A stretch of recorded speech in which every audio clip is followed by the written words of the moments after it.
Hello friend, आप सभी का स्वागत है Abhijeet study point YouTube channel में। आज की इस वीडियो में सीटेट एग्जाम के लिए प्रैक्टिस सेट करने वाले हैं। सीटेट एग्जाम आपका 8 फरवरी को होने वाला है। बहुत ही कम समय आपके सीटेट एग्जाम में बचा हुआ है और आज की क्लास में हम बाल विकास और शिक्षा शास्त्र के 30 प्रश्न करने वाले हैं। सीडीपी के अगर इन 30 प्रश्नों में से सिर्फ आपके 15 प्लस प्रश्न बिल्कुल सही हो जाते हैं तो आप सीटेट एग्जाम को बहुत अच्छे स्कोर से पास कर सकते हैं। तो आज की क्लास से कितने प्रश्न आपके बिल्कुल सही हुए हैं या कमेंट आप जरूर कीजिएगा। आज की क्लास का आपका सबसे पहला प्रश्न है, निम्नलिखित में से किस समूह के बच्चों को समायोजन की समस्या होती है? तो इसका देखिए आपको यहाँ पे सही जवाब बताना है। 4 ऑप्शन दिया गया है। औसत बुद्धि के बच्चे, ग्रामीण बच्चे, अध्ययनशील बच्चे, कुशाग्र बुद्धि के बच्चे। तो देखिए जो समायोजन की समस्या होती है वह कुशाग्र बुद्धि के बच्चे के साथ होती है। तो यहाँ पर आपका ऑप्शन नंबर डी वाला बिल्कुल राइट आंसर हो जाएगा। जो कुशाग्र बुद्धि के बच्चे होते हैं वह कुशाग्र बुद्धि के बच्चे के साथ ही रहना पसंद करते हैं। वह सामान्य बुद्धि स्तर वाले बच्चों के साथ रहना पसंद नहीं करते हैं, इसलिए उनको समायोजन में समस्या होती है। तो यहाँ पे क्या होगा, डी वाला आपका बिल्कुल राइट आंसर हो जाएगा। अगला प्रश्न आपके सामने है और प्रयास करना है कि इसका राइट आंसर क्या होगा। अध्यापन अधिगम के संदर्भ में निम्न में से कौन सी तकनीक को लेव वाइगोस्की ने समर्थन नहीं दिया? तो इसका देखिए आपको सही जवाब बताना है। प्रयास करेंगे और राइट आंसर आप लोग करेंगे। यहाँ पर 4 ऑप्शन है। सकारात्मक अधिगम है, पाठ प्रदान करना, सहायक अधिगम, प्रतिपादक अध्यापन। तो देखिए जो लेव वाइगोस्की हैं उन्होंने सकारात्मक अधिगम, पाठ प्रदान करना, सहायक अधिगम 3 को सपोर्ट किया, लेकिन यहाँ पे जो प्रतिपादक अध्यापन है इसको उन्होंने सपोर्ट या समर्थन नहीं दिया। तो यहाँ पे क्या होगा, डी वाला बिल्कुल राइट आंसर हो जाएगा, नहीं वाला पूछा गया है। अगला प्रश्न आपके सामने है, शारीरिक अंगों अथवा संपूर्ण जीव की बढ़ोतरी को कहते हैं? तो इसका देखिए आपको यहाँ पे सही जवाब बताना है। इसको समृद्धि कहा जाता है। जो शारीरिक अंग है या जो संपूर्ण जीव की बढ़ोतरी है उसी को यहाँ पे समृद्धि कहा जाता है। तो यहाँ पे क्या होगा, आपका ऑप्शन नंबर ए वाला बिल्कुल राइट आंसर हो जाएगा। जो भी छात्र यहाँ पे ए वाले को चूज किए हैं वह बिल्कुल राइट हैं।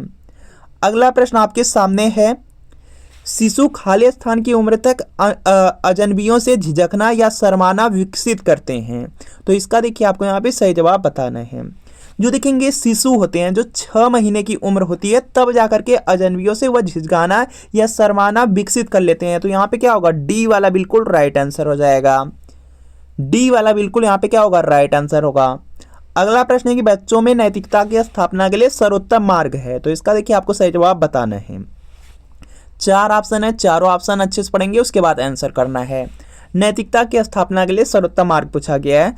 उन्हें धार्मिक पुस्तकें पढ़ाना, शिक्षक का आदर्श रूप में व्यवहार करना चाहिए, उनका मूल्य शिक्षा पर मूल्यांकन करना, उन्हें प्रातःकालीन सभा में उपदेश देना। तो देखेंगे बच्चों में नैतिकता की स्थापना के लिए जो सर्वोत्तम मार्ग है, सबसे अच्छा मार्ग है कि शिक्षक का आदर्श रूप में व्यवहार किया जाए। शिक्षक का आदर्श रूप में व्यवहार करना, बी वाला बिल्कुल राइट आंसर होगा। अगला प्रश्न आपके सामने स्क्रीन पर है, जल्दी से प्रयास करना और राइट आंसर करना है। प्रभावी और अस्थायी शिक्षा ग्रहण करने के लिए विद्यार्थी के पास होना चाहिए? तो इसका देखिए आपको सही जवाब बताना है। देखिए जो प्रभावी है, जो इफेक्टिव है, जो आपका यहाँ पे अस्थायी है, परमानेंट शिक्षा है, इसको ग्रहण करने के लिए विद्यार्थी के पास योग्यता होनी चाहिए और अभिप्रेरणा का वांछित स्तर रहना चाहिए। तो यहाँ पे क्या होगा, आपका ऑप्शन नंबर बी वाला बिल्कुल यहाँ पे क्या होगा, राइट आंसर हो जाएगा। जब भी देखेंगे आपका सीटेट एग्जाम हो रहा है उसमें सीडीपी के प्रश्न अगर सिर्फ केवल शब्द लग जा रहा है तो लगभग वह आपके गलत ही आंसर होते हैं। 90% चांसेस रहते हैं कि वे आंसर आपके गलत ही होंगे। इसके बाद देखिए अगला प्रश्न आपका यहाँ पर है कि निम्नलिखित में से स्मरण करने की कौन सी विधि है? तो इसका देखिए आपको यहाँ पे सही जवाब बताना है, प्रयास करना है और राइट आंसर आप लोग करेंगे। देखिए स्मरण करने की यहाँ पे विधि दिया गया है, मिश्रित विधि भी है, विचार साहचर्य विधि, ये दोनों स्मरण करने की विधि है। तो यहाँ पे क्या हो जाएगा, ए और बी दोनों होगा। तो यहाँ पे सी वाला राइट आंसर हो जाएगा। अगला प्रश्न की अधिगम में प्रयत्न व भूल के सिद्धांत का प्रतिपादन किसने किया?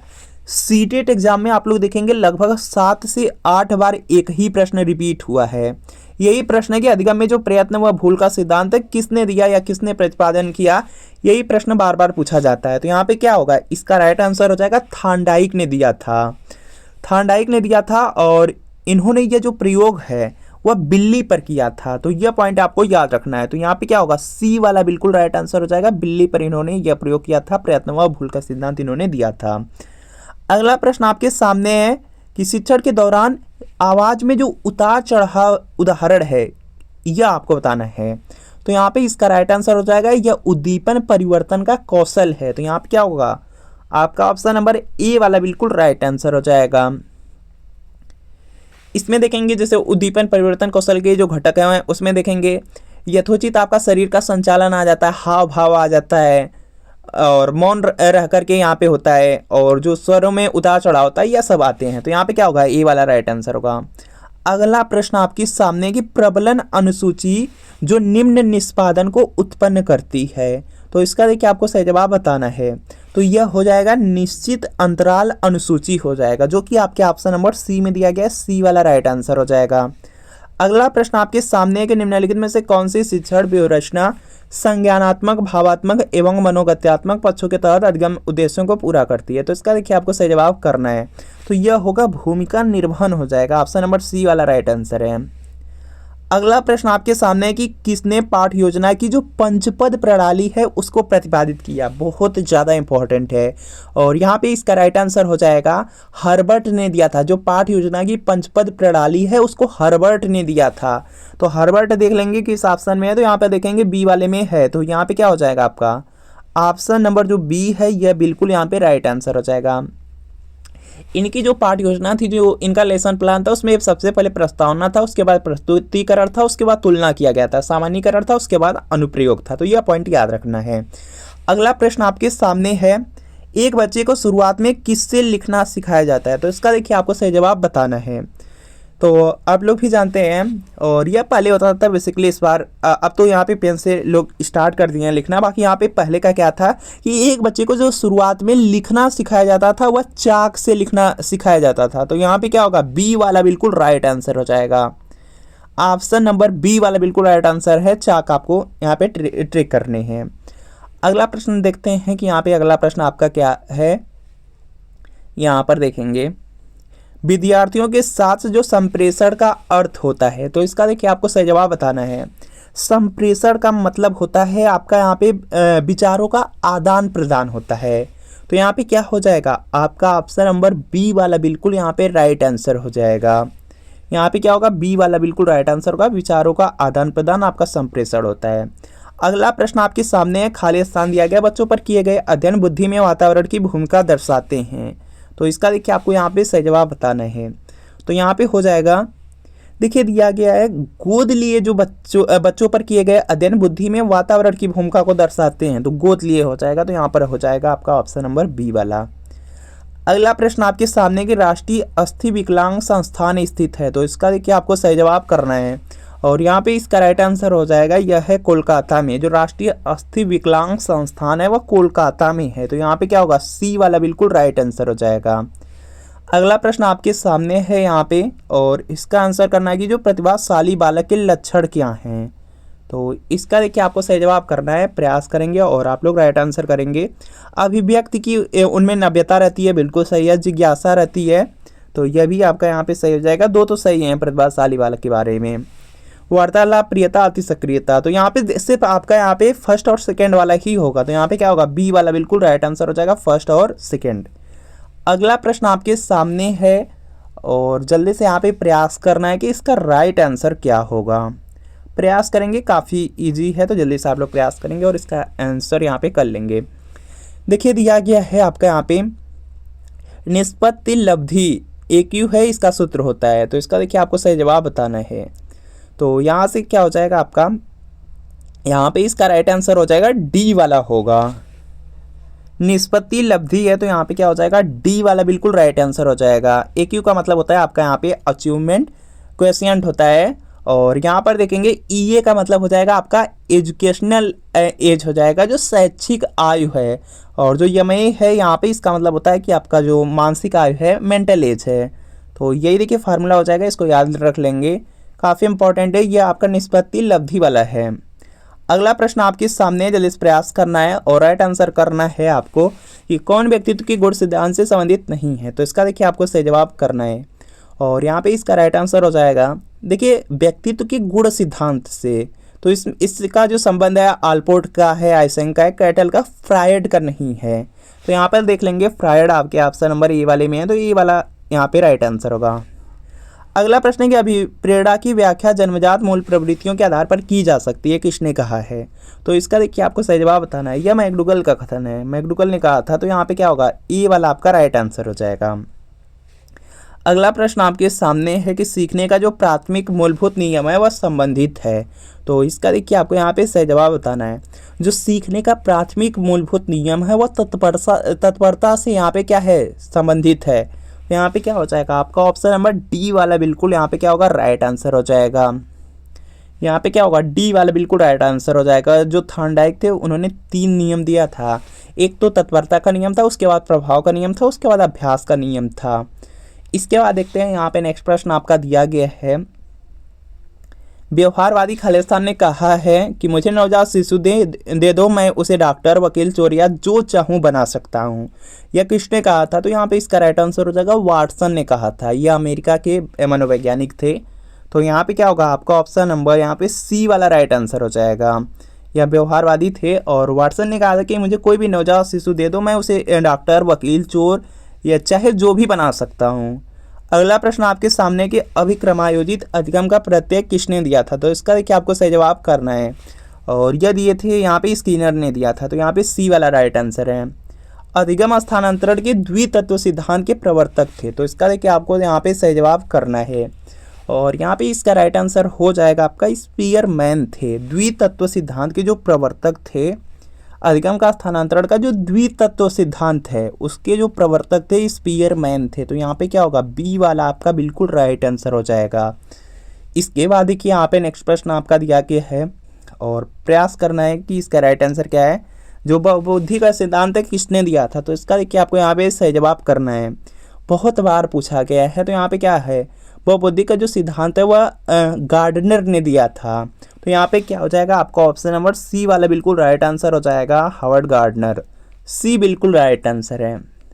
अगला प्रश्न है कि विद्यार्थी में अवांछित व्यवहार को किंचित परिवर्तन करने में सबसे प्रभावी पद्धति है। तो इसका देखिए आपको यहाँ पे सही जवाब करना है और यहाँ पर इसका जो राइट आंसर है यह देखेंगे आपका यहाँ से हो जाएगा अवांछित व्यवहारों के कारणों को ढूंढना एवं उपचार का प्रबंधन करना। तो यहाँ पे सी वाला बिल्कुल राइट आंसर हो जाएगा। इसके बाद देखिए अगला प्रश्न आपके सामने है कि अध्यापन के समय अध्यापक को निम्नलिखित में से किसका सर्वाधिक ध्यान रखना चाहिए? तो यहाँ पे इसका राइट आंसर हो जाएगा वैयक्तिक भिन्नता का हो जाएगा। तो यहाँ पे क्या होगा, सी वाला आपका राइट आंसर हो जाएगा। अगला प्रश्न आपके सामने कि पियाजे के संज्ञानात्मक विकास सिद्धांत में अमूर्त तर्क एवं परिपक्व नैतिक चिंतन किस अवस्था की विशेषताएं हैं? तो यहाँ पे इसका राइट आंसर हो जाएगा यह औपचारिक संक्रिय अवस्था है। तो यहाँ पर सी वाला बिल्कुल राइट आंसर होगा। इसके बाद देखते हैं यहाँ पे नेक्स्ट प्रश्न है और पियाजे के अनुसार यहाँ पे जो संज्ञानात्मक विकास है उसकी 4 अवस्थाएं हैं। यह पॉइंट आप याद रखेंगे। अगला प्रश्न आपके सामने कि क्लाउड पिक्चर टेस्ट निम्न में से किसके मापन में प्रयुक्त होता है? तो यहाँ पे इसका राइट आंसर हो जाएगा इससे पर्सनालिटी जो व्यक्तित्व होता है व्यक्तित्व मापन होता है। तो यहाँ पे क्या होगा आपका ऑप्शन नंबर बी वाला बिल्कुल राइट आंसर होगा। अगला प्रश्न है कि निम्न में से कौन सा व्यक्तित्व मापन की प्रक्षेपी तकनीक है? तो इसका देखिए आपको सही जवाब बताना है। तो इसमें देखिए आ जाएगा प्रासंगिक अंतर्बोध परीक्षण। तो बी वाला बिल्कुल राइट आंसर हो जाएगा। तो फ्रेंड आपको बताना है कि इन 30 प्रश्नों में कितने प्रश्न आपके बिल्कुल सही हुए हैं या कमेंट आप जरूर कीजिएगा। और अगर आप लोग सीटेट एग्जाम की तैयारी कर रहे हैं तो प्रीवियस ईयर पेपर लेकर के जरूर पढ़िए, क्योंकि देखिए जो सीटेट एग्जाम है उसमें देखेंगे 150 प्रश्न आएंगे और लगभग 100 से 110 प्रश्न प्रीवियस ईयर क्वेश्चन पेपर से ही रिपीट होगा, चाहे कोई सब्जेक्ट हो। सीडीपी है, सीडीपी में आप लोग खुद देख लेंगे कि 30 प्रश्न आएंगे और 20 से 22 प्रश्न आपको प्रीवियस ईयर पेपर से देखने को मिलेगा। इसी तरीके से आपका यहाँ पे लैंग्वेज वाला है, हिंदी है, संस्कृत है या इंग्लिश है लैंग्वेज, और इसमें भी देखेंगे 30 प्रश्न आएंगे, लगभग 20 से 22 प्रश्न आपका प्रीवियस ईयर पेपर से। सोशल साइंस है या मैथ साइंस है या ईवीएस मैथ है, सब में देखेंगे 60 प्रश्न आएंगे। 60 प्रश्न में 40 से 42 प्रश्न प्रीवियस ईयर पेपर से। तो प्रीवियस ईयर पेपर जरूर पढ़ लीजिए एग्जाम से पहले। तो यह सीटेट फरवरी 2026 के लिए प्रीवियस ईयर पेपर है। यह सोशल साइंस का क्लास 6 to 8 का पेपर सेकंड है। बिल्कुल इसी तरीके से मैथ साइंस का मिल जाएगा, अगर प्राइमरी का चाहते हैं तो प्राइमरी का भी मिल जाएगा। इसमें जून 2011 से दिसंबर 2024 तक आज तक सीटेट में जितना पेपर हुआ सब का सब पेपर इसमें मिलने वाला है। पूरे 14 साल का पेपर मिलेगा, आंसर की के साथ मिलेगा, एक्सप्लेनेशन रहेगा, सॉल्यूशन रहेगा, व्याख्या रहेगा, सब कुछ आपको मिलने वाला है। और सभी सब्जेक्ट रहेंगे CDP, social science, Hindi, Sanskrit, English, math science, EVS. तो वीडियो के नीचे डिस्क्रिप्शन में जाना है, डिस्क्रिप्शन में लिंक मिल जाएगी, लिंक को क्लिक करना है, नाम मोबाइल नंबर फिल करके सिर्फ 30 रुपये का पेमेंट कर देना है। जैसे 30 रुपये का पेमेंट करेंगे तुरंत प्रीवियस ईयर पेपर का जो PDF होगा डाउनलोड हो जाएगा और इससे तैयारी कर लेंगे तो सीटेट एग्जाम में बहुत ज़्यादा हेल्प मिल जाएगी। और अगर लिंक से परचेज करने में कोई प्रॉब्लम आ रही है तो यहाँ पे व्हाट्सअप नंबर दिया गया है, इस व्हाट्सअप नंबर पर सिर्फ लिख देना है CTET previous year paper. Social science या मैथ साइंस या प्राइमरी लेकर के मैसेज करना है, जैसे मैसेज करेंगे रिप्लाई किया जाएगा। और आपको सिर्फ 30 रुपये की पेमेंट करनी है, जैसे 30 रुपये की पेमेंट करेंगे तुरंत प्रीवियस ईयर पेपर का जो PDF होगा आपको सेंड कर दिया जाएगा। तो इस व्हाट्सएप नंबर के माध्यम से भी आप परचेज कर सकते हैं। तो इस पर मैसेज आप लोग जरूर कर लीजिएगा और इस वीडियो को लाइक कर दीजिएगा, चैनल पर नए चैनल को सब्सक्राइब कर लीजिएगा। और आज की क्लास का अगर PDF चाहते हैं तो विजिट स्टडी पॉइंट का टेलीग्राम चैनल है, उसको आप लोग ज्वाइन कर लीजिए। तो मिलते हैं फ्रेंड आपसे नेक्स्ट वीडियो में।